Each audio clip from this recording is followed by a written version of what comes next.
आपसे कहें कि अब फिर से भारत में सोने की चिड़िया दिखाई दे रही हैं, उड़ रही हैं, तो गलत नहीं होगा। क्यों? क्योंकि नाइट फ्रैंक की ताजा वेल्थ रिपोर्ट सामने आई। जीडीपी भी बढ़ रही है और लोगों की दौलत भी बढ़ रही है और उसके कारण यूएचएनआईएस की नंबर्स बढ़ते चले जा रहे हैं। क्या रियल एस्टेट आज भी संपत्ति रखने का या संपत्ति दिखाने का सबसे बड़ा जरिया है? और नए जो अमीर हुए हैं वो चाहते हैं कि कोई चीज तेजी से किसी को दिखाई दे जाए, तो इसके लिए वो गाड़ी है, उस मकान का जिक्र है। मुंबई की बात तो समझ सकता हूँ कि जगह नहीं है, लैंड की स्कैरसिटी है। बाकी शहरों में ये पैमाना कैसे तय हो रहा है? तो ये वैल्यू क्रिएशन का कॉन्सेप्ट है, फिर चाहे वो बेंगलुरु हो, चेन्नई हो या दिल्ली हो। और उसका रीजन ये है कि खरीदार के जेब में पैसा है। वहां के घर की फोटो डालते हुए लिखा कि 5 करोड़ में यहाँ पर ये मिल रहा है। आप एप्पल टू ऑरेंजेस कंपेयर कर रहे हो। यहाँ पर एक बगैर पर का कौवा बना दिया गया है। सोशल मीडिया का तो यही कहानी है। तो दुबई बड़ा कॉमन एग्जांपल है। 2-3 करोड़ में आपको मरीना पे घर मिल जाएगा, फ्लैट मिल जाएगा, इंफ्रास्ट्रक्चर देखिए, क्वालिटी ऑफ लाइफ देखिए। आप दुबई के किस कोने में जाके मकान खरीद रहे हो वो समझना इंपॉर्टेंट है। आप यही कहोगे कि मैं दुबई में रहता हूँ। मकान आपने कहाँ लिया है? अजमान में लिया है। क्या 2-2.5-3 करोड़ में वहाँ कुछ मिनिमम मिलता है या ये बेकार की बात है? दो पहलू हैं इसमें। एक तो रियल एस्टेट को डाउन दिखाना और दूसरी चीज इंडिया बैशिंग। पर्पस केवल यही है कि भारत बैशिंग हो किसी तरह से। चाइना वाला उदाहरण की वहां पर बहुत कर्व ऊपर गया और अब वो नीचे आ रहा है। और उस परिस्थिति से तो भारत बहुत दूर है। कि चाइना और भारत के रियल एस्टेट में किसी प्रकार का कोई ताल्लुक, कोई कंपैरिजन कभी नहीं करना चाहिए।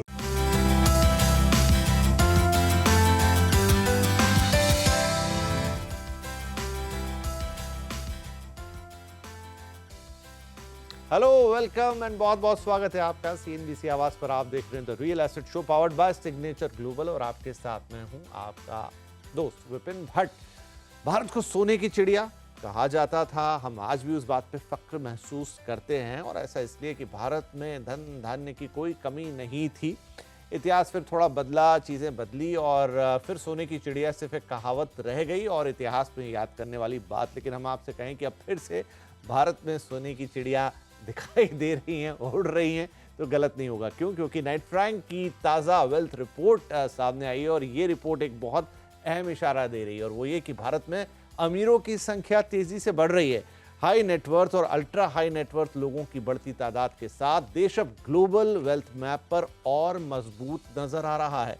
रिपोर्ट कहती है कि ये नई अमीरी सिर्फ आंकड़ों तक सीमित नहीं है, बल्कि इसका सीधा असर निवेश के पैटर्न पर भी दिख रहा है। खास तौर पे रियल एस्टेट में भारत के बड़े शहरों में लग्जरी और प्राइम प्रॉपर्टी की मांग हम सब जानते हैं कि पिछले कुछ सालों से लगातार बनी हुई है, अभी भी मौजूद है, इनफैक्ट कई जगह बढ़ भी रही है और यही वजह है कि कीमतों में तेज उछाल भी देखने को मिलता है।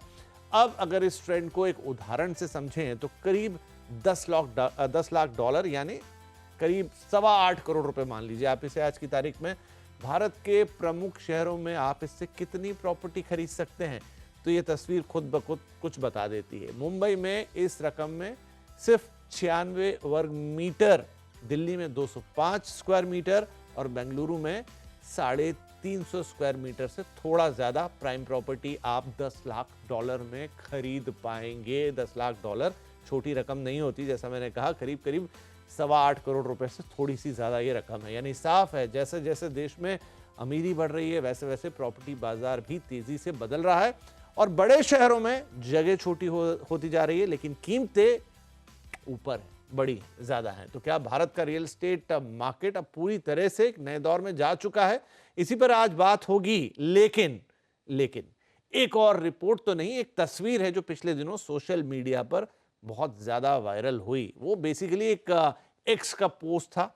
एक भारतीय जो लंदन में रहते हैं और उन्होंने वहां के घर की फोटो डालते हुए लिखा, कहीं से गुजर रहे होंगे, कि देखिए 5 करोड़ में यहां पर ये मिल रहा है। और भारत में प्रॉपर्टी महंगी तो बहुत है लेकिन मिलता क्या है? और इसके बाद सोशल मीडिया पर एक बड़ी बहस छिड़ गई।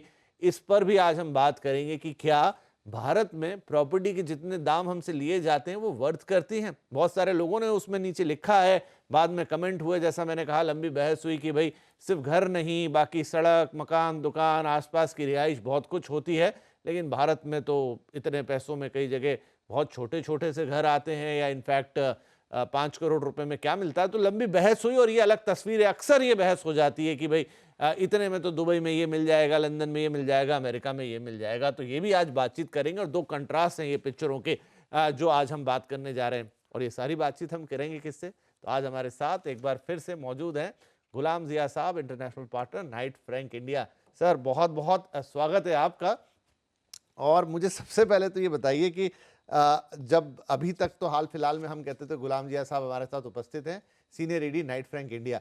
अब ये जो इंटरनेशनल पार्टनर लग गया है साथ में, ये इस रिपोर्ट वाली चीज तक लिमिटेड है क्योंकि इंटरनेशनल रिपोर्ट है, या जो आपका जो ओहदा बदला है इसके मायने बहुत बड़े हो गए हैं, समझना चाहेंगे दर्शक भी और मैं भी। नहीं देखिए, ये प्रमोशन है और बहुत इस बहुत बधाई रिपोर्ट सबसे से पहले। बहुत बहुत शुक्रिया। और इस रिपोर्ट से काफ़ी समय पहले, बस यूँ समझ लें कि तकरीबन 1 साल से ऊपर हो गया है। Okay. लेकिन हमने आपको करेक्ट करना अब तक दुरुस्त नहीं समझा। शायद अभी पिछले चंद दिनों पहले मैंने आपको ये चीज़ बताई थी। Right. क्योंकि इंसान की पहचान उसके ओहदे से नहीं है, बिल्कुल, उसके कंटेंट, उसको क्या जानता है उससे उसके है। ज्ञान से। तो बहुत ओहदे पर खूबसूरत हम बात। फिर कभी गुफ्तगू कर लेंगे। आज का सब्जेक्ट शायद सरमायाकारी और वेल्थ पर है, Right. उस पर चले आते हैं। लेकिन पार्टी ड्यू हो गई अब। बिल्कुल 100%। Right. 100%। और जैसा हमेशा कहता हूँ कि आपके साथ मिलके और आपके सारे ऑडियंस के साथ जुड़ के जो आनंद, जो लुत्फ आता है, उसका कोई जिक्र नहीं कर सकता। Let's start. बिल्कुल, तो आपकी रिपोर्ट, वेल्थ रिपोर्ट, जो ये कह रही कि भारत में एक बार फिर से सोने की चिड़िया ना सिर्फ उड़ रही हैं, उनकी संख्याएं बढ़ती चली जा रही हैं। मतलब ये वेल्थ रिपोर्ट है जो बता रही है कि भारत में HNIs, अल्ट्रा HNIs की संख्या तेजी से बढ़ी है। नंबर्स भी हैं इनफैक्ट इसमें। तो इसको कैसे समझें? क्या भारत में ओवरऑल लाइफस्टाइल बेहतर हो रही है, लोगों के पास पैसा बढ़ रहा है, या अगेन ये जो थोड़ा सा क्रिटिकल सा एक एस्पेक्ट होता है कि चंद लोगों के पास ज्यादा पैसा जमा हो रहा है, वो भी चलिए बात कर लेंगे। लेकिन ओवरऑल क्या भारत के लिए अच्छी खबर है, और ये इसकी डिटेलिंग को कैसे समझें कि भारत में अमीर बढ़ रहे हैं? सबसे पहले तो मैं UHNI हम जिसे कहते हैं, अल्ट्रा हाई नेटवर्थ इंडिविजुअल्स, उसकी डेफिनेशन आपके सामने, आपके ऑडियंस के सामने रखना Right. चाहूँगा। UHNI की जो डेफिनेशन है, ये ऐसा शख्स या ऐसी फैमिली, उम्मन हम भारत वर्ष से बिलोंग करते हैं जहाँ पर मोर देन इंडिविजुअल एक फैमिली का जिक्र आता है कि मेरा ख़ानदान, मेरी फैमिली जो है वो UHNI है। और उसके लिए इस ख़ानदान या इस हाउस होल्ड की जो वेल्थ है, जो सरमाया है, जो इनके पास है, उसकी मिक़दार तय की गई है कि ये 30 मिलियन $US से ज़्यादा इनके पास दौलत, मिकदार, एक शब्द आपने बताया, जी, क्वांटिटी। क्वांटिटी, वाह। तो उतनी दौलत इनके पास होनी है। और ये कहना और बहुत ज़रूरी है कि ये वो दौलत है जो इन्वेस्टेबल एसेट जिसे कहते हैं, कि जिससे आप सरमायाकारी कर सकते हो, जिससे आप निवेश कर सकते हो। और उसमें क्या चीज़ दाखिल नहीं है वो भी समझना ज़रूरी है। जिस मकान में आप रहते हो वो आपके ज़ाती इस्तेमाल में है और वो इन्वेस्टेबल एसेट नहीं है। ओके, ठीक है, तो चाहे वो आपका दुकान हो या चाहे ऐसे एसेट्स हों जैसे गाड़ियां ले लें जो आप एक्चुअल इस्तेमाल कर रहे हैं, जो रोज़ दफ्तर आने जाने के लिए, फिर आपने एक स्पोर्ट्स कार ख़रीद ली, या आपने एक बुगाटी या इस तरह की कोई गाड़ी ख़रीदी, या एक मकान आपने अपने सिर्फ हॉलीडे के लिए ख़रीदा, वो इन्वेस्टेबल एसेट है। लेकिन जहां आप रहते हो, जो गाड़ी आप चलाते हो, वो नहीं, वो इन्वेस्टेबल एसेट में नहीं आती। ठीक है। तो जब हम दौलत की मिक़दार जान रहे हैं तो उसके लिए ये 30 मिलियन समझाना ज़रूरी है कि 30 मिलियन आज कितनी वैल्यू रखता है।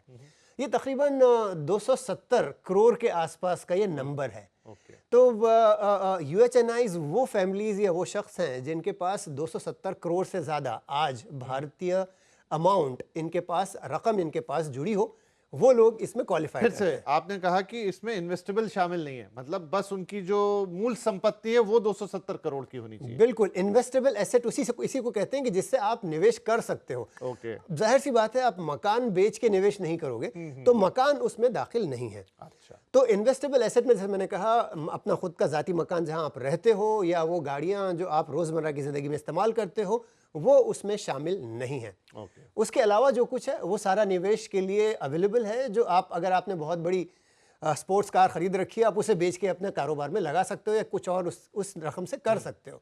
तो इन्वेस्टेबल एसेट 30 मिलियन से ज़्यादा होना चाहिए, ओके। जिसका आज तो के इसका वैल्यू मतलब ये हुआ, sorry बीच में आपको टोक रहा हूं, कि फिर इनके पास इससे भी ज्यादा पैसा, ये और ज्यादा बिल्कुल पैसे वाले लोग हैं। बिल्कुल बिल्कुल बिल्कुल। तो यूं हो सकता है कि जैसे पिछले कुछ वक्तों में हमारा, आप जिस चीज़ का जिक्र कर चुके हैं कि भारत में कोई, मुंबई में किसी शख्स ने 270 करोड़ का मकान खरीद लिया। अब वो मकान उनके ज़ाती इस्तेमाल में है, वो इसमें दाखिल नहीं होगा, उसके अलावा जो रकम होगी वहां पर आएगी। ओके, ठीक है, तो अब आ जाते हैं कि ये 270 करोड़ या 30 मिलियन इटसेल्फ कितनी अहमियत रखता है उसको भी समझाना ज़रूरी है। अगर आप इसी 30 मिलियन को एक साल पहले देखते तो इससे कम से कम 10% कम था। क्योंकि भारत की करेंसी की जो डिवैल्यूएशन हो रही है वो हमारे लिए एक बहुत बड़ा चैलेंज है। देश की अर्थव्यवस्था के लिए भी चैलेंज है, जीडीपी के लिए भी चैलेंज है, और उसी प्रकार जो हमारे वेल्दी इंडिविजुअल्स हैं, जो दौलतमंद लोग हैं, उनके लिए भी जब उनकी करेंसी या उनका इन्वेस्टमेंट डॉलर के सामने गिर रहा है तो उनकी मकदार भी कम हो रही है। और ये चीज़ आपको भली भांति नंबरों में दिखाई देगी। आज हम तकरीबन 19,800 के आसपास यूएचएनआई भारतवर्ष में, तकरीबन 20,000 समझ लें। ठीक है। आपको अंदाज़ा नहीं होगा अमेरिका में आपके अंदाजे से कितने लोग होना चाहिए यूएचएनआई?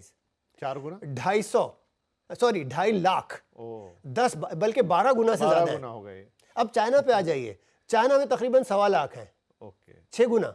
तो मतलब ये है कि भारत में जो यूएचएनआईज का ये नंबर ग्रोथ हो रही है, ये पिछले चंद सालों में देखी गई है। हम पिछले 20-22 साल से रिपोर्ट निकालते हैं, ये 20वां एडिशन है। बीच में कोविड वगैरह के कारण हम इस रिपोर्ट का पब्लिशिंग नहीं कर पाए, तो तकरीबन 22 साल से हम इस चीज़ को देख रहे हैं। और उसमें भारत का जो एंट्री हुई है यूएचएनआई सेगमेंट में तकरीबन 12-15 साल पहले, वो एक बिग बैंग के साथ हुई है। आज भी जिस रफ्तार से हमारे यूएचएनआईज की ग्रोथ हो रही है वो सबसे ज़्यादा है, अमेरिका और चाइना से बहुत ज़्यादा है। तो एक चीज़ तो एक तरफ ये हुई कि हमारी ग्रोथ बहुत ज़्यादा है, लेकिन चैलेंज जिस प्रकार हमारा यूएसडी के सामने भारतीय करेंसी की वैल्यू गिर रही है, उसके कारण इस नंबर में श्रिंकेज भी हो रहा है। तो जहां हम पिछले साल हम शायद चौथे नंबर पे थे, अब इस साल हम छठे नंबर पे आ गए हैं, जस्ट बिकॉज कि वो करेंसी डिवैल्यू हो रही है। ये चीज़ एक तरह से तकरीबन जीडीपी से कनेक्टेड भी है। हमारी जीडीपी शायद चौथे नंबर पर चली गई थी, दोबारा छठवें पर आ गई है। इसी प्रकार हमारे यूएचएनआईज की भी जो मिकदार है, की जो क्वांटिटी, जो लोग हैं, वो भी ऊपर नीचे होते रहते हैं, और उसका एक बड़ा कारण ये है करेंसी। तो एक तरफ तो हमारे निवेश के कारण, हमारे वेल्थ क्रिएशन जिसे कहते हैं, दौलत बढ़ रही है, जीडीपी भी बढ़ रही है और लोगों की दौलत भी बढ़ रही है, और उसके कारण यूएचएनआईज के नंबर्स बढ़ते चले जा रहे हैं। लेकिन दूसरे ओर डॉलर के सामने रुपये का गिरना एक बहुत बड़ा चैलेंज रैंक को नीचे ले आया। अच्छा, एक सवाल मेरे मन में आया गुलाम साहब, जब आप एक्सप्लेन कर रहे थे कि आपने कहा ये पिछले 15-20 साल का पूरा वाकया है, जब हमने इतनी तेजी के साथ भारत में लोगों को अमीर होते हुए देखा, और फिर हम अल्ट्रा एचएनआईज की लिस्ट में आए, और अब तो 6 नंबर पूरी दुनिया में खराब नहीं है, चौथा था और बढ़िया था। तो ये जो लोग हैं जो अमीर हो रहे हैं, ये पुश्तैनी अमीर लोग हैं, खानदानी अमीर लोग हैं, डेफिनेटली होंगे उसमें, और जो नवधनाढ्य जिसको कहते हैं, जिनके पास नया पैसा आया, उन्होंने कुछ किया और वो सब, उसका कोई रेशियो ये रिपोर्ट बताती है? आपको अपनी कोई मालूमात है कि कितना है, क्या है आपस में? ये वंस अगेन ये कंट्रीज पर भी डिपेंड करता है। क्योंकि अगर हम भारत के संदर्भ में अगर आप बात करें तो बिल्कुल जो नए वेल्दी हैं उसका नंबर जो पुराने पुश्तैनी है उनसे कई ज्यादा है। क्या बात है, ये इंपॉर्टेंट कई ज्यादा है, ये इंपॉर्टेंट। और ये बहुत ही महत्वपूर्ण पहलू है इस सारी स्टडी का, कि भारत में जहां पिछले कुछ वर्षों में जो यूनिकॉर्न्स तैयार हुए हैं, जो नई कंपनीज तैयार हुई हैं, जो आज से शायद 10 साल पहले उनका कहीं कोई जिक्र नहीं था। और आप तो पुश्तों की बात कर रहे हैं, मैं तो कह रहा हूँ शायद ये किसी दफ्तर में चपरासी हुए शख्स का बेटा जो अगर बहुत अच्छा एक अपॉर्चुनिटी पाता है तो वो एक यूएचएनआईज में शामिल होने के लिए उसके पास बहुत उम्दा रास्ता आज मौजूद है। तो ये जो फ़र्क है वो इसलिए हो रहा है कि जो वेल्थ क्रिएशन, जो भारत की इकोनॉमी ग्रो हो रही है, वो केवल पुश्तैनी रईसों के या पुश्तैनी सेठ लोगों के साथ ही सीमित नहीं है, उसकी ग्रोथ और भी बहुत तेज़ी से हो रही है। और मिडिल क्लास के कई सारे लोग हैं, या इवन लोअर मिडिल क्लास के लोग जो आज से 10-20 साल 15 साल पहले इस लिस्ट पे कहीं नहीं दिखाई देते थे, आज इस पे आ चुके हैं। हाँ, क्योंकि अक्सर हम राजनीतिक बहस जब देखते हैं टीवी चैनल्स वगैरह पे, तो वो उसमें एक बड़ा जनरल परसेप्शन बना दिया जाता है या बोल दिया जाता है कि बस अमीर और अमीर हो रहे हैं और गरीब और गरीब हो रहा है। उसमें कोई गलती भी नहीं है। आप जो जिस चीज़ का आप जिक्र कर रहे हो, पैरिटी की जो बात है वो बढ़ रही है। आप ये देखें कि हम आज भी केवल 20,000 यूएचएनआईज की बात कर रहे हैं, लेकिन इसके सामने शायद 2 करोड़ और ऐसे लोग भी होंगे जो बॉटम पिरामिड में एग्जिस्ट करते हैं, जो चाहे हमारी पॉपुलेशन ग्रोथ के कारण हो रहे हों या और कोई कारण हो, वो नंबर वहाँ उससे ज़्यादा तेज़ रफ्तारी से बढ़ रहा है। तो बैलेंस ऑफ पेमेंट कह लें या जो difference between the rich and the poor कह लें, वो बढ़ भी रहा है, इसलिए कि हमारी पॉपुलेशन भी बढ़ रही है। उतनी तेज़ रफ्तारी से हमारे यूएचएनआईज नहीं बढ़ रहे हैं, और वो बढ़ेंगे जैसे जैसे देश की अर्थव्यवस्था फैलती है, बढ़ती है, सुधरती है, ये नंबर और बढ़ेगा। तो कुछ अटकलें, कुछ नंबर जैसे हमारे सामने आ रहे हैं कि ये ग्रोथ की स्पीड जो है अगले 5 साल में भारत में 50% ऑन एन एवरेज ग्रो करेगी, जबकि अमेरिका और चाइना में 8% 9% से ऊपर नहीं होगी। उसका फर्क है क्योंकि वो हम लो बेस जिसे कहते हैं इकोनॉमी और स्टैटिस्टिक्स में, क्योंकि हमारा बेस छोटा है तो हमारी रफ्तार उतनी तेज है, लेकिन ओवरऑल ग्रोथ बिल्कुल होनी है और वो चीज़ हमारे लिए बहुत इंपॉर्टेंट है। हाँ, मेरे मन में एक बात आ रही थी, दर्शकों से भी कहूंगा कि अन्यथा में ना लें कि पॉपुलेशन बढ़ाना बहुत इजी काम है, लेकिन उसके आगे अमीर बनने में सालों लग जाते हैं या वेल्थ क्रिएट करने में सालों लगते हैं। फिर भी मुझे ये जान के खुशी हुई गुलाम साहब कि आपने बताया कि ऐसे लोग जिन्होंने नया उद्यम किया या नया कुछ किया उनकी संख्या ज़्यादा है रादर देन की जो लीगेसी लेकर या पुराना पैसा या खानदानी पैसा लेके आगे बढ़े हैं। तो कम से कम ये तो बताता, जो आपने बहुत इंपॉर्टेंटली कहा, कि आज किसी भी शख्स के पास हिंदुस्तान में वो मौका ज़रूर है कि अगर वो कुछ करना चाहता है तो वो कर सकता है। बिल्कुल, देखिए मौका तो बिल्कुल है, दूसरी तरफ ऐसे कई सारे रोल मॉडल्स, और ये चीज़ शायद मीडिया को फोकस करना बनता है कि इस तरह के कई सारे लोग हैं जो हमारे रोल मॉडल हैं, जो एक मिडिल क्लास के या लोअर मिडिल क्लास के लिए एक एग्जाम्पल बन सकते हैं कि भाई अगर वो कर सकते हैं तो हम भी कर सकते हैं। तो वो चीज़ भी फोकस करना बनता है। आपने जैसे बिल्कुल कहा है कि बहुत ज़्यादा इसके बारे में बात नहीं होती, क्योंकि उमूमन वो बात सिर्फ इसी पर सीमित होकर रह जाती है कि किस प्रकार रिच और पुअर के बीच का फासला बढ़ रहा है। लेकिन उसके अलावा ये चीज़ भी, ऐसे कई सारे हज़ारों लोग हैं, अगर आज मैं 20,000 लोगों की बात कर रहा हूँ जो UHNIs के लिस्ट में आज मौजूद हैं, उसमें से कम 10,000 ऐसे होते होंगे जो शायद आज से 15 साल पहले कहीं नहीं थे। बिल्कुल नहीं। और इतनी बड़ी मिडिल क्लास भी जो भारत की अर्थव्यवस्था को चलाती है, टैक्स पेयर्स भी उसमें आते हैं, बहुत कुछ है जो पहले कहीं एग्जिस्ट नहीं करती थी और आज दुनिया की सबसे बड़ी मिडिल क्लास में से एक है, तो वो भी तो कहीं ना कहीं से एग्जिस्ट कर रही, भले वो अल्ट्रा HNI या HNI ना हो, लेकिन एक बड़ा योगदान इकोनॉमी में भी देते हैं और उनका लाइफ स्टैंडर्ड भी बहुत ऊपर आया। अब इसको थोड़ा रियल एस्टेट कनेक्शन पे लेकर आते हैं। आपकी रिपोर्ट में बहुत सारी जगह ये जिक्र है कि चाहे वो इंडिया की बात हो चाहे वर्ल्ड वाइड बात हो, ये जितने भी धनाढ्य लोग हैं, अरबपति लोग हैं, इनका एक मेजर फोकस वो रियल एस्टेट पर होता है। तो क्या रियल एस्टेट आज भी संपत्ति बनाने का या संपत्ति रखने का या संपत्ति दिखाने का सबसे बड़ा जरिया है? ये थोड़ा सा अगर आप मुझे इजाज़त दें, इसे मैं खुल के समझाना चाहूँगा। बिल्कुल। क्योंकि ये वो लोग हैं जिन्होंने अपने कारोबार में शायद इतनी तेज़ रफ्तारी से ग्रोथ देखी है और इतनी बड़ी वेल्थ, इतना बड़ा सरमाया वो जमा कर चुके हैं। अब उनके लिए एक और चीज़ आती है, उसे कहते हैं स्प्रेड ऑफ वेल्थ, कि जिसे अंग्रेजी में कहा जाता है कि to keep your eggs in different baskets. अपना सरमाया सिर्फ एक ही जगह ना लगा के अलग अलग जगहों पे लगाया जाए, ताकि अगर कहीं पर रफ्तार गिर रही है, निवेश के ग्रोथ की रफ्तार गिर रही है, तो किसी दूसरे एसेट क्लास में उस रफ्तार को बरकरार रखा गया। तो इस प्रकार से उसे स्प्रेड कहते हैं और उस स्प्रेड के लिए रियल एस्टेट एक बहुत बड़ा साधन है। एक बात समझें, रियल एस्टेट को रियल एस्टेट क्यों कहा जाता है? किसी ज़माने में ये डेफिनेशन आई थी कि ये वाहिद ऐसा एस्टेट है कि जिसमें कभी गिरावट नहीं आती। अच्छा, कि ये वैल्यू बिल्कुल जीरो नहीं हो जाती।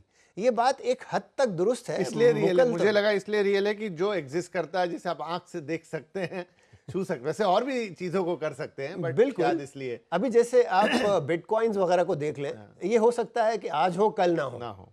टेक्नोलॉजी को देख लें, ये जिस रफ्तारी से, तेज़ रफ्तारी से ऑब्सोलीट होती चली जाती है। ऐसे कई सारे एसेट क्लासेस हैं जो आज हैं कल ना होंगे। रियल एस्टेट एक ऐसा एसेट है जो, पहली चीज़ तो ब्रिक एंड मॉर्टर जिसे आप कहते हो कि बिल्कुल जैसे आप टच एंड फील किया जा सकता है, लेकिन दूसरी ओर इसकी डिमांड बरकरार रहेगी, रियल रहेगी। तो ये जो पहलू है ये दर्शाता है कि इसमें सडनली वैल्यू आपकी डिमिनिश नहीं होगी। चाहे आपकी ग्रोथ, आपका जो वैल्यू में इंक्रीज है या अप्रिसिएशन है, उतना ज़्यादा चाहे ना हो, लेकिन कम से कम वेल्थ प्रिजर्वेशन इसे कहते हैं, ये टर्म है कि वेल्थ प्रिजर्व करने के काम आता है, उससे बरकरार रखने के काम आता है। तो अगर आपने कुछ वेल्थ बना ली है, दौलत बना ली है, सरमाया बनाया है, अब वो सारे का सारा लुट ना जाए, इसके लिए रियल एस्टेट एक साधन है। तो आप ये समझ लें कि जो शख्स ने वंस अगेन बार बार शायद उस तरफ हमारा ध्यान, हमारी तवज्जो जाती है, उसका रीज़न भी है कि ये शायद भारतवर्ष की सबसे बड़ी रेसिडेंशियल डील रही है। तो अगर जो शख्स 750 करोड़ का मकान लेके उसमें रह रहा है, अगर आप ये उम्मीद बांधें कि अगले 5 साल में 750 करोड़ के 1500 करोड़ हो जाएं, तो ये सोचना भी गलत है। तो आप ये समझें कि जो इस किस्म के लोग जो मकान या रियल एस्टेट में इन्वेस्ट कर रहे हैं, वो दो तरह की इन्वेस्टमेंट है। दो बकेट्स में या दो क्लासिफाई करना चाहूँगा। एक वो जहाँ पर उनको इन्वेस्टमेंट में ग्रोथ की ज़रूरत है, they require growth in investment के जहां पर फॉर एग्जांपल उन्होंने ऑफिस का एक पूरा कॉम्प्लेक्स खरीद लिया। हम और आप सोच नहीं सकते क्योंकि उमन ऑफिस कॉम्प्लेक्सेस कम से कम 1000-2000 करोड़ के बिकते हैं। तो अगर किसी ने वो 1000-2000 करोड़ का ऑफिस कॉम्प्लेक्स खरीद लिया तो उसके सामने वो देख रहे हैं कि कम से कम 8 से 9% आपकी रेंटल रिटर्न भी आएगी और आपकी वेल्थ प्रिजर्व भी हो गई। कल को आज आपको 5 साल 8 साल बाद किसी को बेचना है तो 1200 करोड़ का एसेट कम से कम आपको 1500 करोड़ तो दिला ही जाएगा। राइट। चाहे उस 1200 का 2400 ना हो, लेकिन 1200 का 1500, 1200 का 1400 तो दिला ही जाएगा। उसे हम वेल्थ प्रिजर्वेशन कहते हैं। ना आ जाते हैं दूसरी ओर, इसे कहते हैं इन्वेस्टमेंट ऑफ पैशन। और दोबारा मैं आपकी तवज्जो चाहूंगा, इन्वेस्टमेंट ऑफ पैशन इसे कहते हैं जज्बात की सरमायाकारी, जज्बात में निवेश। कि यहां पर जब कोई शख्स 750 करोड़ का मकान खरीद रहा है तो इसलिए नहीं खरीद रहा कि इस मकान की वैल्यू बढ़नी है, कल को 750 का 1500 करोड़ मिलना है। पर्पस या मकसद वो नहीं है। मकसद जैसा आपने थोड़ी देर पहले भी कहा, ये पैशन है। अगर आप आर्ट खरीद रहे हो, आप पेंटिंग्स खरीद रहे हो, आप बड़ी बड़ी गाड़ियां खरीद रहे हो, इसका मकसद ये नहीं है कि इस गाड़ी का भाव कल बढ़ना है, बल्कि ये कई सारे एसेट्स तो ऐसे हैं जिसमें डेप्रिसिएशन लागू होता है। बिल्कुल। लेकिन आप फिर भी खरीदते हो क्योंकि यहां पर जज्बात में सरमायाकारी हो रही है। यहां आपका सोसाइटी में एक कोई मकाम है, उस मकाम को सारे लोगों के सामने दर्शाने के लिए आपने ये मकान खरीदा है, आपने एक गाड़ी खरीदी है। तो आपका मकसद उस निवेश के साथ उस निवेश के अमाउंट को, उस सरमाए को ग्रो होता हुआ देखना बिल्कुल नहीं है। लेकिन अगर आपने आर्ट खरीद लिया, आपने अपने ड्राइंग रूम में आर्ट का कोई बहुत बड़ा पिकासो टाइप का कोई पीस लगा दिया, राजा रविवर्मा लगा दिया, राइट सूजा लगा दिया, तो इसका मकसद सिर्फ लोगों को दिखाना है कि आज मैं 1 करोड़ 1.5 करोड़ की पेंटिंग खरीद सकता हूं, आई हैव अराइव्ड। ये जो सिग्नल होता है कि आज मैं उस लेवल को बिलोंग करता हूं कि जहां पर कल शायद मैं ख्वाब देखता था, आज मैं वहां हूं। नहीं, ये आपने बहुत सही किया। एक साइकोलॉजी भी है, चाहे वो अमीर आदमी हो, चाहे ताज़ा बना अमीर आदमी हो, या जिसके पास नया नया पैसा आया हो, वो हमें देखने को भी मिलता है। और बहुत ज़्यादा, क्योंकि इन दिनों तो सोशल मीडिया का ज़माना है, तो जो बड़े इन्फ्लुएंसर बन गए हैं या जिनके बड़े यूट्यूब चैनल्स वगैरह हो गए, वो 2 चीज़ें बहुत कॉमन करते हैं। एक तो गाड़ी खरीदना, गाड़ी बहुत क्विक है कि आपने बुक कराई है, तुरंत आ गई, दिख गई। दूसरा है घर। कई लोगों को, मतलब मैं उनके नाम नहीं लूंगा, लेकिन ये 2 चीजें सब लोगों ने बड़ी कॉमन की है। गाड़ी तो बहुत ही कॉमन है, उससे वो मैं आ गया हूं, आई एम अराइव्ड वाली चीज बहुत जल्दी डिलीवर होती है। उसमें मर्सिडीज खरीदी, ये खरीदी, BMW खरीदी, व्हाटएवर, वो बड़े बड़े फोटोग्राफ्स, वो गाड़ी के साथ पिक्चर। एंड सेकंड, जो और थोड़े आगे बढ़ गए हैं, उन्होंने या तो अगर वो मुंबई जैसे शहरों में तो लेविश से फ्लैट खरीदे हैं, या किसी छोटे शहर से, क्योंकि आजकल तो जो इन्फ्लुएंसर्स हैं या सोशल मीडिया वाले हैं वो छोटे शहरों से भी बहुत आ रहे हैं, क्योंकि इसने वो लिमिट तोड़ दी है कि आपको रील बैठ के बनानी है तो ज़रूरी नहीं किसी बड़े शहर में बनाएं, किसी छोटे शहर में भी बना सकते हैं। तो वहाँ पर जो ज़मीन पे बने हुए घर हैं, बड़े बड़े घर बनवाए हैं। हालांकि क्योंकि घर बनने में थोड़ा टाइम लगता है, लेकिन बहुत सारे लोग ऐसे हैं जिन्होंने घर बनवा लिए हैं, और उनकी हर सेकंड रील में या हर सेकंड उनकी वीडियो में वो घर नुमाइश के तौर पे आता है, जो ठीक है, अच्छी बात है। और अमीरों में आज जैसा आपने 750 करोड़ की डील, कि वो डील कहीं ये सिग्निफाई कर रही है कि मैं कौन हूं, मैं क्या हूं। घर तो नहीं तो बहुत सारे हो सकते हैं। और ऐसा शख्स जो कि इतना महंगा घर खरीद रहा है, उससे पहले भी किसी नॉर्मल से घर में तो नहीं रह रहा होगा। बिल्कुल। लेकिन ये सारी चीजें आपकी प्रतिष्ठा को, आपकी शान को, सोसाइटी में आपके रुतबे को, तो मुझे लगता है कि ये, और राजा महाराजा भी तो बड़े बड़े महल बनवाते थे, बड़े बड़े सेठ साहूकार कोठियां बनवाते थे, जिनसे आज भी उनकी पहचान है। तो आई थिंक ये हिस्ट्री, साइकोलॉजी, सारी चीजों का धागा रियल एस्टेट में पिरोता हुआ लंबे वक्त से आ रहा है और आगे भी रहेगा। बिल्कुल बिल्कुल। और इस चीज़ को चूंकि हम थोड़ी देर इस पर और बातचीत कर लेते हैं कि जो इन्वेस्टमेंट ऑफ पैशन एक्चुअली होता क्या है। राइट। और चूंकि आपने जिक्र किया है कुछ लोगों का अपनी मर्सिडीज़ का दिखावा करना या मकान का दिखावा करना, मैं एक और चीज़ पर भी ध्यान आपका बटोरना चाहूँगा, वो ये है कि ये चीज़ें दिखाई देती हैं इसलिए दिखाई जाती हैं। अभी अगर आप हमारी रिपोर्ट में आपने एक चीज़ का जिक्र देखा होगा, एक बर्किन बैग है, राइट, यस, जो 10 मिलियन से ऊपर का है $, मतलब तकरीबन 10 मिलियन का मतलब होता है तकरीबन 80-90 करोड़ का एक बैग है। अंदाजा लगाएं, मैं थोड़ी देर के लिए खामोश हुआ था आपको ये समझने के लिए कि अगर आप 80-90 करोड़ का एक हैंडबैग खरीद रहे हो तो आप कौन हो। तब आप वो 700 करोड़ का मकान होगा जब आपने 80 करोड़ का एक बैग खरीदा होगा।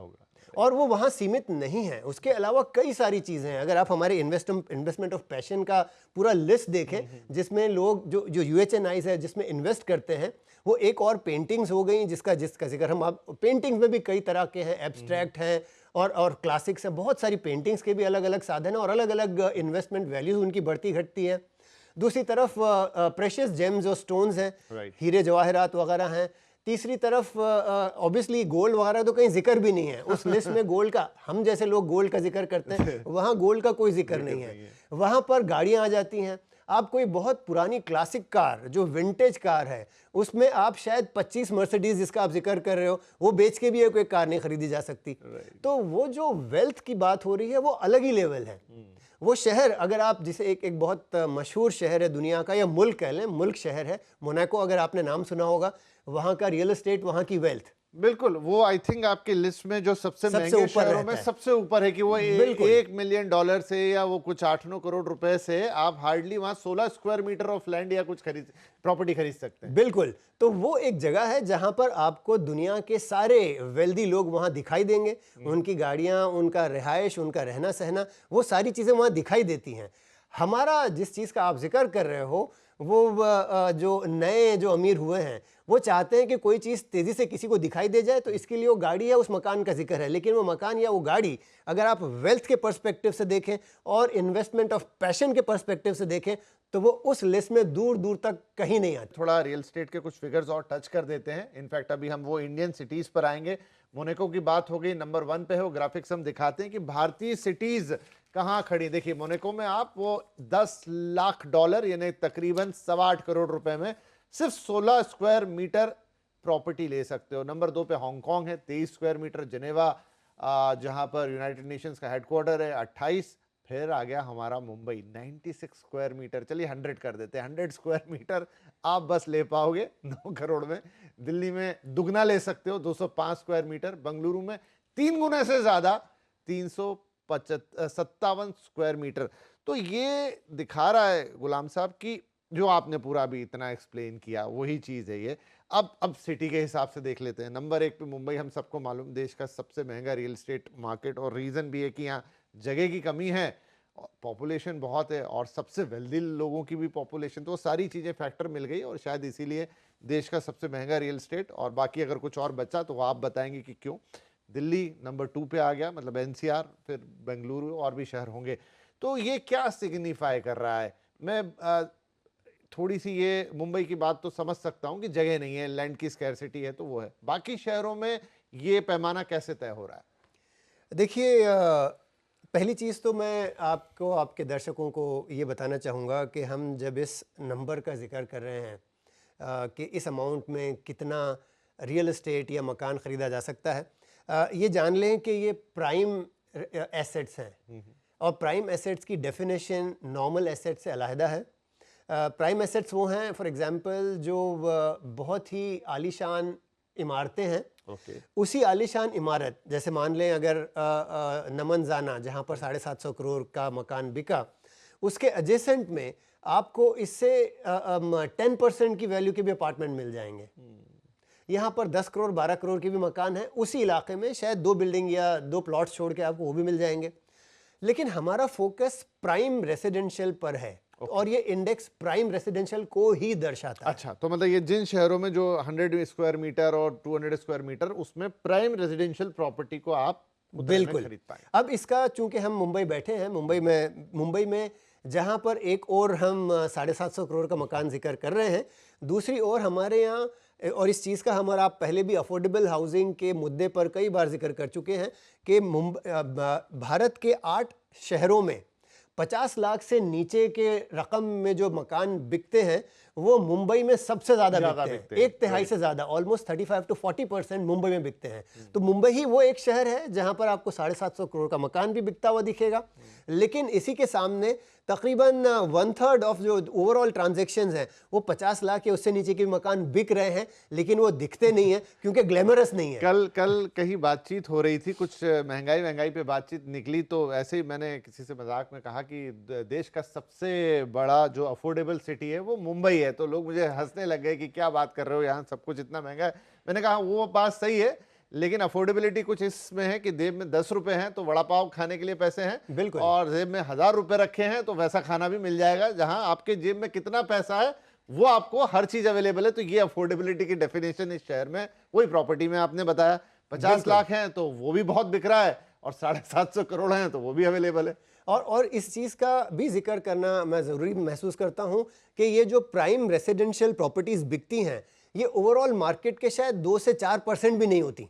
ओके। उसके अलावा 70-80% अफोर्डेबल हाउसेस भी बिकते हैं, उसका जिक्र भी होना चाहिए, बनता है। लेकिन चूंकि उमूमन हमारा जो ध्यान है आकर्षित कर लेते हैं ग्लैमरस डील्स, तो हम इसका ज़्यादा जिक्र करते हैं, वहाँ पे बात नहीं हो पाती।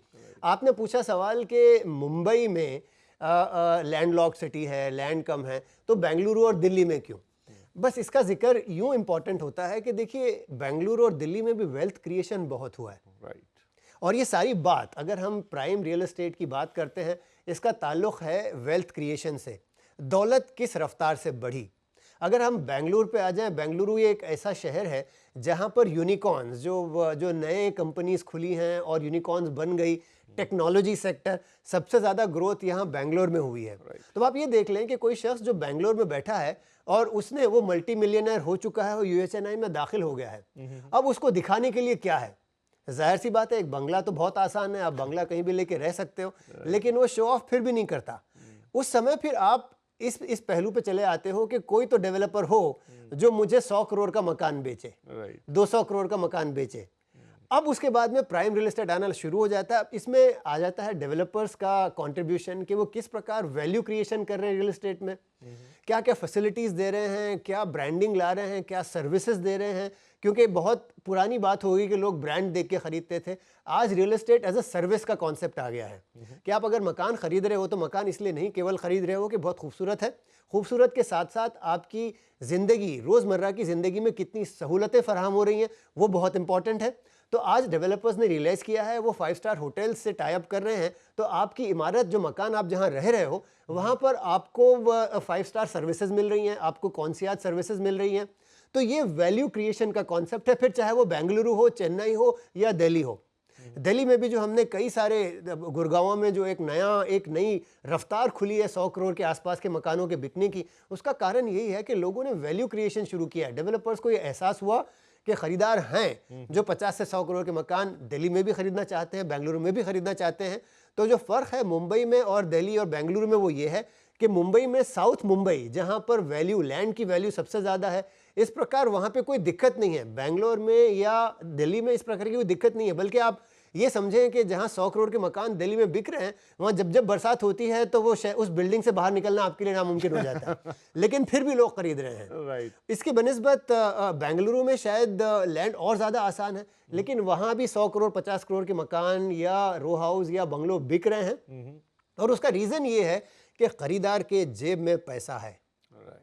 उस पैसे को कैसे आप वैल्यू क्रिएशन में लाओगे और कैसे एक बहुत खूबसूरत, बहुत high and prime real estate बना के उसे बेचोगे, ये डेवलपर का बहुत बड़ा चैलेंज है। राइट। आई थिंक इससे हाई टाइम नहीं होगा जब हमारी आज की इस बातचीत का जो कंट्रास्ट है, जिसका जिक्र मैंने शुरू में भी किया, आपने कहा कि 100 करोड़ 200 करोड़ और वो वैल्यू क्रिएशन हो रही है, कि बाकी एक जो टिपिकल मिडिल क्लास या कोई भी व्यक्ति उसको एक और नजरिए से कैसे देख रहा है। ये तो अल्ट्रा HNIs और उनकी बातचीत हो गई, और हमने ये भी कहा कि हम प्राइम प्रॉपर्टीज की बात करें, लेकिन प्रॉपर्टी तो सबके लिए है। अभी हमने ये भी जिक्र किया कि 50 लाख वाले घर सबसे ज्यादा मुंबई में बिकते हैं, राइट। तो वो ग्राफिक लेके आते हैं, इनफैक्ट वो पिक्चर लेके आते हैं आपके सामने, जिसने पिछले दिनों बड़ी चर्चा छेड़ी सोशल मीडिया के ऊपर। तो प्लीज ऑन एयर लेके आए ताकि मैं उसको समझा पाऊं।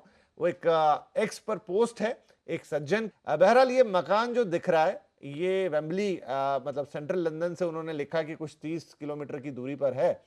So this house is less than 5 crore, ऐसा उन्होंने लिखा, less than 30 kilometre from central London, और बता रहे हैं कि इतना बड़ा घर है और इसमें पीछे एक बैकयार्ड भी है, और साथ में वो ये कहते हैं कि इंडियन प्रॉपर्टीज मार्केट में जो है make senses, don't make any sense to me, क्योंकि यहाँ पे 5 करोड़ में ये कुछ मिल रहा है और इंडिया में 5 करोड़ रुपए में ऐसा कुछ भी नहीं मिलता।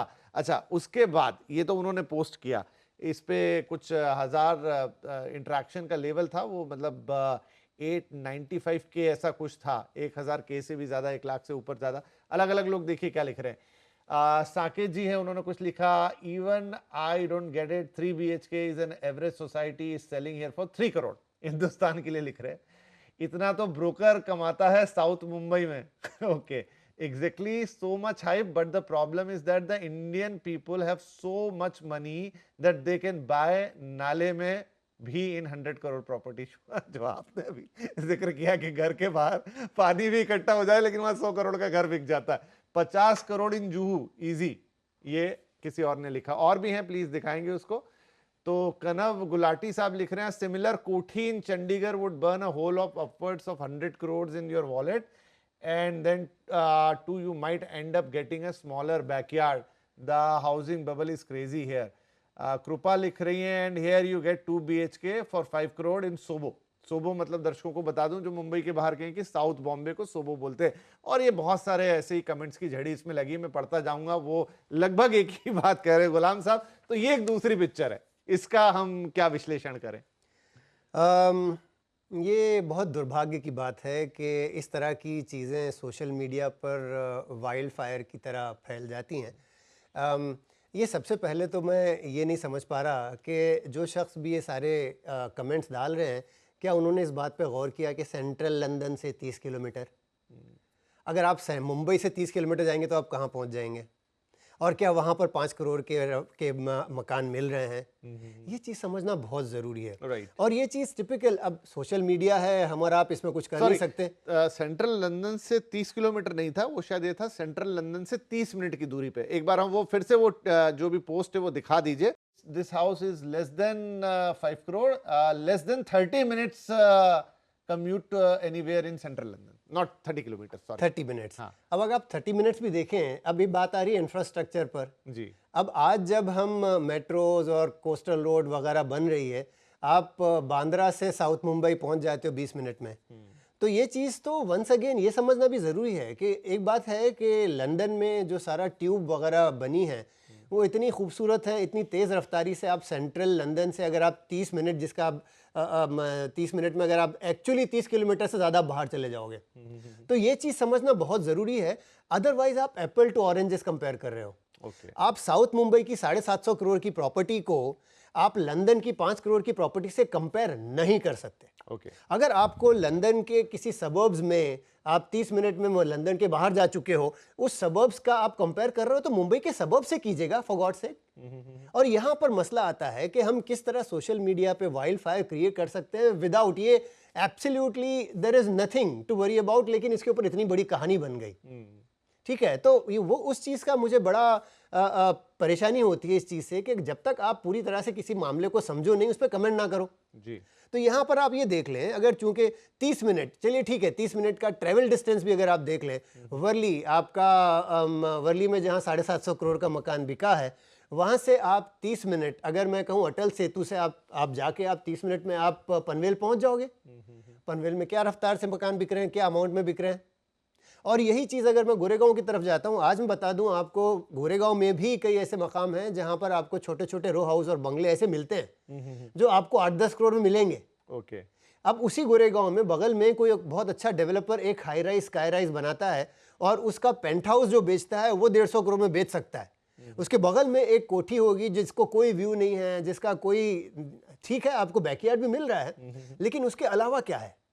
तो ये चीज़ें वैल्यू क्रिएशन से ताल्लुक़ रखती हैं और उसको समझ के इस चीज़ को एनालाइज करना बहुत ज़रूरी है। जहाँ पर मुझे दिखाई दे रहा है यहाँ पर एक बगैर पर का कौवा बना दिया गया है। पर के कौवे की भी अलग बात है। सोशल मीडिया का तो यही कहानी है कि वहाँ पर कोई चूंकि ऑथेंटिसिटी का सवाल नहीं आता, अकाउंटेबिलिटी का सवाल नहीं आता, लेकिन यह है कि अब freedom of expression, freedom of speech वाला मामला है तो सारे लोग वहां पर लिखते हैं। और ये जो वो शख्स हैं, शायद पेशे से इंजीनियर हैं, इन्होंने एक पोस्ट डाली, उन्होंने भी नहीं सोचा था, लेकिन वो रोज डालते हैं, रोज लिखते हैं, मैंने देखा उनका पेज, तो वो कुछ कहीं जाते हैं, एक आध फोटो खींचते हैं, लिख देते हैं जो उनको ठीक लगता है। लेकिन इस पर्टिकुलर उनकी पोस्ट पे लाइन लग गई, मिलियंस ऑफ लाइक व्यूज आए, कमेंट का भी भरमारे, हजारों शायद लाखों में ना पहुंच गए हों। और अच्छा एक और चीज गुलाम साहब जी, ये सिर्फ इस फोटो से नहीं हुआ, अक्सर ये डिबेट बहुत बार उठ के आती है, बहुत लोगों के मन में सवाल आता है। दुबई बड़ा कॉमन एग्जांपल है कि मुंबई में या आप इवन अब गुरुग्राम बेंगलुरु में आप 2-3 करोड़ का घर खरीदते हो, 5 करोड़ का घर खरीदते हो, यहाँ पे क्या है, वही वाला घर की नीचे उतरो तो ऐसा है, बगल में झोपड़पट्टी है, सामने से ऐसा है, सड़कें जाम है, इंफ्रास्ट्रक्चर है नहीं और तमाम चीज़ें। और वहाँ जाइए 2-3 करोड़ में आपको मरीना पे घर मिल जाएगा, फ्लैट मिल जाएगा, इंफ्रास्ट्रक्चर देखिए, सुविधाएं देखिए, क्वालिटी ऑफ लाइफ देखिए, ये कंपैरिजन बहुत उठता है, कैसे समझें? और इसी कंपैरिजन के मैं बिल्कुल खिलाफ हूँ, क्योंकि आपकी स्टैंडर्ड ऑफ लिविंग मैटर करती है। आपने ओवरऑल कैसे एक मकाम तक आप पहुँचे वो मैटर करता है। और रियल एस्टेट में जैसे हम थोड़ी देर पहले कह रहे थे कि ये इन्वेस्टमेंट ऑफ पैशन है। यहाँ पर कोई शख्स सोसाइटी में दिखाना चाहता है कि मैंने 100 करोड़ का मकान खरीदा, सोसाइटी में बात हो रही है, वो वहाँ पर पार्टीज दे रहे हैं, वहाँ पर लोग आ रहे हैं, 100 करोड़ का मकान में आ रहे हैं लोग, तो ये सारी चीज़ें मैटर करती हैं। अब आ जाते हैं कंपैरिजन एक सिटी और दूसरे मुल्क से, हमारे मुल्क में कंपैरिजन आप कर रहे हो, तो इस चीज़ को भी ध्यान में रखना ज़रूरी है कि वंस अगेन आप जिस मरीना में 5 करोड़ के मकान की बात कर रहे हो, क्या वो सचमुच मरीना पर है? क्या उसको मरीना की एक छोटी सी झलक दिखाई देती है? इस चीज़ का जिक्र आपके सोशल मीडिया पे मुंबई के बारे में बहुत होता है कि यहाँ पर सी व्यू एक बहुत बड़ा पैशन है, तो लोग सी व्यू अपार्टमेंट बेचते हैं कि जहाँ पर किसी टॉयलेट के कोने से आपको समंदर का एक हिस्सा शायद साल में 2 बार दिखाई दे, वो सी व्यू कहलाता है। तो क्या मरीना भी तो वही नहीं है? क्योंकि अगर आप उसी मरीना का जिक्र कर रहे हो, आप उसी पाम का जिक्र कर रहे हो, पाम जुमेरा, पाम वॉटेवर, उसका जब आप जिक्र कर रहे हो, तो आपको ये भी जानना ज़रूरी है कि वहाँ पर भी मकान उसी भाव में बिक रहे हैं जिसका हम मुंबई में जिक्र कर रहे हैं, 100-200 करोड़ के से नीचे कहीं नहीं है। तो वंस अगेन जब आप एक केस बनाते हो, दुबई का आप जिक्र करते हो, आप दुबई के किस कोने में जाके मकान खरीद रहे हो वो समझना इंपॉर्टेंट है। बिल्कुल दुबई में भी उसी प्रकार सारे ऑप्शंस अवेलेबल हैं। आपको इंडियन इक्विवेलेंट में अगर 50 करोड़ का भी मकान मिल रहा है तो आपको 4-5 करोड़ का भी बिल्कुल मिलेगा। या फिर आप रासल खैमा चले जाइए, या फिर आप उम्मुल क़ुवैन चले जाइए, वहाँ उससे भी कम अमाउंट में मिलेगा मकान, पर आप यही कहोगे कि मैं दुबई में रहता हूँ। मकान आपने कहाँ लिया है? अजमान में लिया है। तो अच्छा मुझे बताइए, बहुत सारे लोग तो ये भी क्लेम करते हैं कि वो जो उनका सीबीडी वाला इलाका है, जिधर एमआर की पूरी प्रॉपर्टीज हैं या बुर्ज खलीफा है या उसके आसपास का जो पूरा सेंट्रल डिस्ट्रिक्ट है, क्या वहां पर जो इतनी इमारतें दिखती हैं और उसमें जो भी फ्लैट्स होते होंगे, क्योंकि ये बातें कहीं सुनी ज्यादा रहती हैं, क्या उनकी क्या कीमत रहती होगी? क्या 2-2.5-3 करोड़ में वहां कुछ मिनिमम मिलता है या ये बेकार की बात है सिर्फ? देखिए वंस अगेन, जैसा मैंने थोड़ी देर पहले आपको नमन जाना के बगल में पोस्ट खान वाला रोड पर कई सारी कि हर तरह का ऑप्शन अवेलेबल है। बिल्कुल है। तो उसी आपके बुर्ज खलीफा के 1 किलोमीटर के अंदर आपको पुरानी इमारतें डेफिनेटली मिलेंगी, जहां पर आपको 25-30 या 5-6 करोड़ का भी मकान मिल जाएगा, 2 बेडरूम हॉल किचन। ये पुराना 20 साल पहले 25 साल पहले बनी हुई इमारत में, जो शायद 20 मंजिला 30 मंजिला इमारत होगी, वहां पर आपको मिलेगा। लेकिन ये locality much inferior than what the Burj Khalifa standing at. तो ये चीज समझना जरूरी है कि यहाँ पर बहुत कम फासले में रियल एस्टेट का सारा पर्सपेक्टिव चेंज हो सकता है। ये आप 1 किलोमीटर के आधे किलोमीटर में आप इस चीज का जिक्र, चूंकि आज हम यहाँ बात निकाल ही चुके हैं, वर्ली सी फेस, जहां पर आप ये आज भारत के सबसे कॉस्टली रियल एस्टेट आज वर्ली सी फेस पर है, जो 2 लाख रुपए स्क्वायर फीट से ज्यादा पे बिक रहा है। उसी के पैरेलल आपकी एनी बेसेंट रोड है, जो शायद अगर आप देखें तो शायद 300 मीटर या हाफ किलोमीटर से कम में ये दोनों रास्ते एक दूसरे से पैरेलल चलते हैं। एनी बेसेंट रोड पे वहां का आधा भाव है। और उसी एनी बेसेंट रोड पे पुरानी इमारतें हैं जो उसके 1/4 भाव पे भी मिल जाएंगी। वहां पर ऐसे भी मकान आपको मिल जाएंगे जो आपको शायद को 4-5 करोड़ में भी मकान मिल जाएंगे, और वर्ली सी फेस पे आपको शायद 100-150 करोड़ में मकान मिलेगा। कितने फासले पे? हाफ किलोमीटर के। तो ये चीज जानना बहुत जरूरी है कि रियल एस्टेट इस तेज रफ्तारी से चेंज होता है, एक मकाम से दूसरे मकाम, एक रीजन से दूसरे रीजन, एक पैरामीटर से दूसरा पैरामीटर। सेम लोकेशन पे एक टावर बन सकता है जहां बगल में झुग्गी झोपड़ी, मुंबई में खास तौर से ये बात तो बहुत कॉमन है कि एक झुग्गी झोपड़ी और स्लम्स है, उसके एडजेसेंट में एक टावर खड़ा हुआ। वाई, ये जो आप वर्ली सी फेस की बात कर रहे हो, वहां पर भी स्लम है, और उस स्लम को ओवरलुक करता हुआ आज एक प्रॉपर्टी है जो 2 लाख में बिक रही है। आप उसका क्या कीजिएगा? आप उसी 2 लाख रुपए पर स्क्वायर फीट की बेची हुई इमारत के फ्लैट से सामने आप एक झोपड़ी देख रहे हो जो आपको 2 लाख रुपए में मिल रही है। 2 लाख रुपए में एक झोपड़ी मिल रही है, 2 लाख रुपए में आपको एक स्क्वायर फीट मिल रहा है। क्या कंपैरिजन है?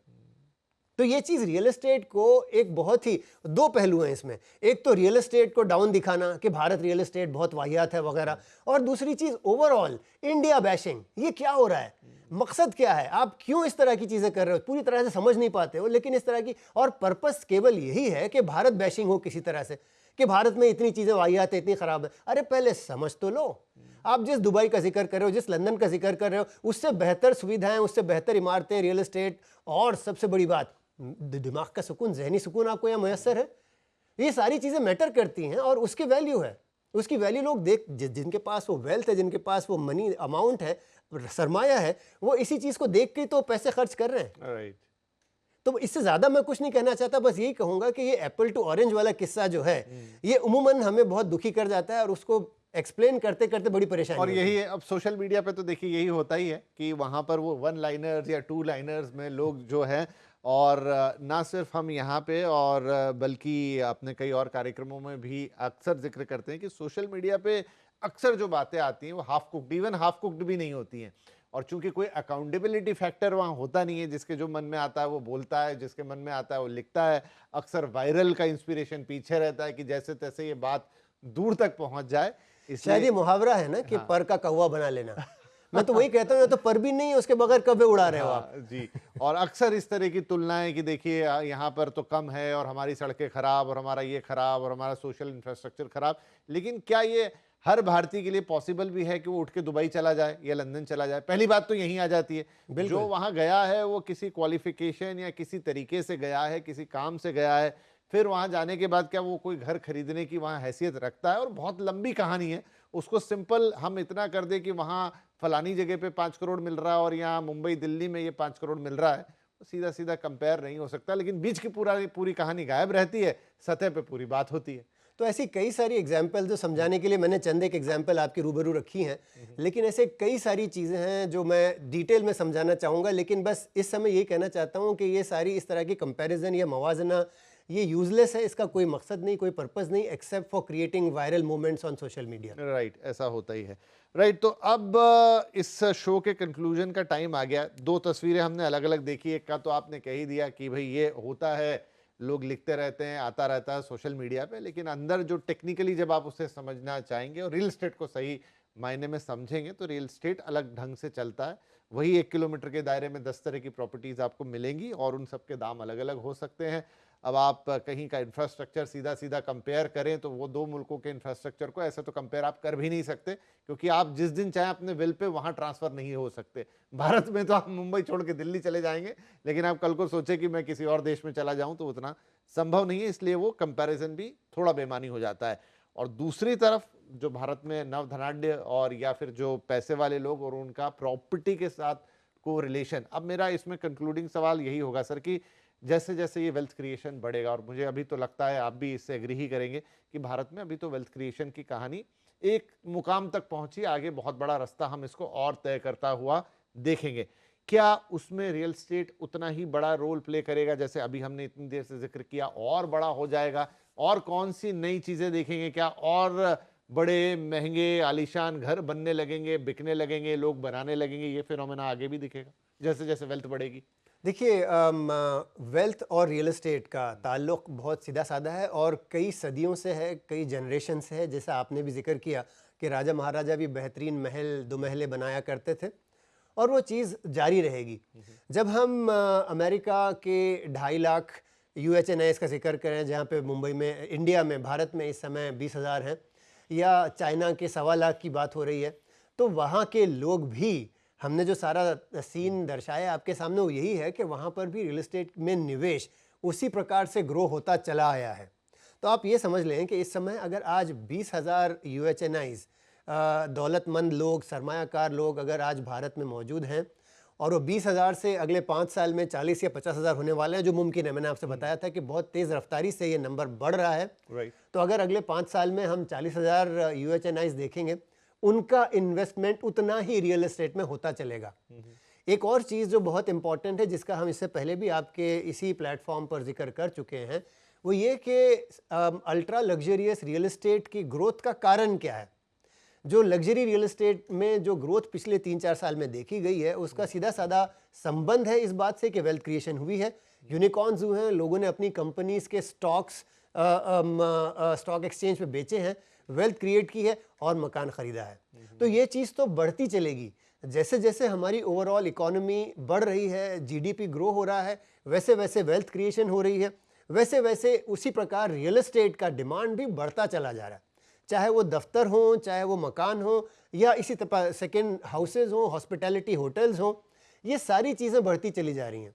और इसका ग्रोथ डायरेक्टली, और चूंकि जो रफ्तार से भारत में यूएचएनआई का ग्रोथ है, उसी रफ्तार से इस निवेश का भी ग्रोथ होता चलेगा, तो इसका तो दिन दुगनी रात चौगनी जो इम्प्रूवमेंट है वो दिखाई देने वाली है। राइट। एक छोटा सा सप्लीमेंट्री सवाल मैं यहाँ और पूछ लेता हूँ, शायद थोड़ा वक्त बाकी है। वो ये कि अक्सर हम पूरी इस ग्रोथ को एट्रीब्यूट कर देते हैं कि बीच में कोविड आ गया, लोगों की मानसिकता बदल गई। हो सकता है वो एक ट्रिगर पॉइंट बन गया हो, लेकिन अगर वो नहीं भी होता और ये जो पूरी कहानी आपने बताई है, तो देर सबेर ये आपको दिखाई देता है रियल एस्टेट के अंदर। बिल्कुल दिखाई देता, बिल्कुल दिखाई देता। और इस चीज़ का मैं बहुत फोर्सफुली और बहुत शिद्दत से मुखालफत करता हूँ कि जो हम कोविड को यहाँ पर क्रेडिट दे चलते हैं कि कोविड के कारण ये लोगों की विचारधारा बदली, इसमें कोई भी किसी प्रकार की कोई सच्चाई नहीं है। क्योंकि अगर आप देखें कि जिस प्रकार से अगर हम कंपेयर करते हैं दूसरे जो डेवलप्ड सिटीज़ या कंट्रीज़ हैं, चाहे अमेरिका ले लें या रशिया ले लें, चाइना ले लें, इन सब मकामात पर कोविड या नो कोविड ग्रोथ तो हुई है, लोगों ने रियल एस्टेट खरीदा है, लग्जरी रियल एस्टेट बना है। मोनाको जिस मुल्क का, जिस शहर का हम जिक्र कर रहे थे, क्या कोविड के बाद बना? नहीं ना, कई सालों से है, कई सालों से लोग वहां पर costliest real estate of the world वहां पर खरीदते चले आ रहे हैं। कोविड से उसका क्या संबंध था? कुछ भी नहीं।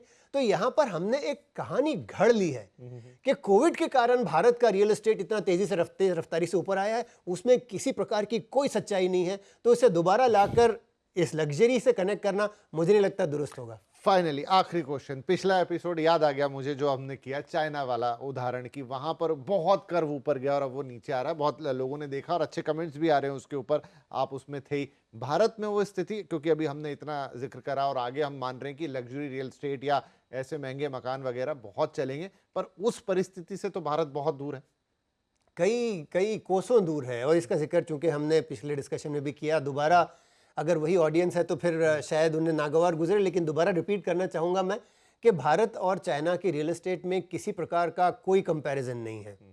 पहली चीज़, तो चाइना का रियल एस्टेट ग्रो हुआ पिछले 40 सालों के 1998 से इसकी प्राइवेटाइजेशन शुरू हुआ था चाइना में, और आज हम जो कुछ देख रहे हैं, पहले 20 साल यहाँ पर कोई रूल रेगुलेशन नहीं थे चाइना में, जिसके कारण जिस प्रकार का निवेश हुआ। और सबसे बड़ा डिफरेंस ये है कि वहाँ पर लोग लैंड कि डेट से खरीद पाते हैं। कर्ज लेके लैंड खरीदना भारत में कभी भी मुमकिन नहीं था। तो ये चंद एक बहुत महत्वपूर्ण एस्पेक्ट्स हैं जिसको लोग उम्मन दरगुजर कर जाते हैं। वो समझना ज़रूरी है कि चाइना और भारत के रियल एस्टेट में किसी प्रकार का कोई ताल्लुक, कोई कंपैरिजन कभी नहीं करना चाहिए। राइट। और उनके फंडामेंटल अलग हैं और यहाँ अलग फंडामेंटल के साथ ग्रोथ हो रही है। तो बहुत शुक्रिया गुलाम साहब, ये पूरी वेल्थ रिपोर्ट भी बातचीत हो गई, उसका वो अमीरों वाला पहलू भी देख लिया, और जो हमारी मिडिल क्लास जो कहीं जाके कोई चीज़ देखती है और फिर उस पर एक अलग तरह की बहस कि किसी और देश की प्रॉपर्टी हमारी प्रॉपर्टी से बेहतर, या वहाँ की सुविधाएं हमारी सुविधाओं से बेहतर, वहाँ उतने करोड़ में यहाँ आपको लेते हैं कुछ देते नहीं, तो उसका सही पर्सपेक्टिव क्या है, सही मायने क्या है, कंपेयर करना भी है तो आप कैसे करें।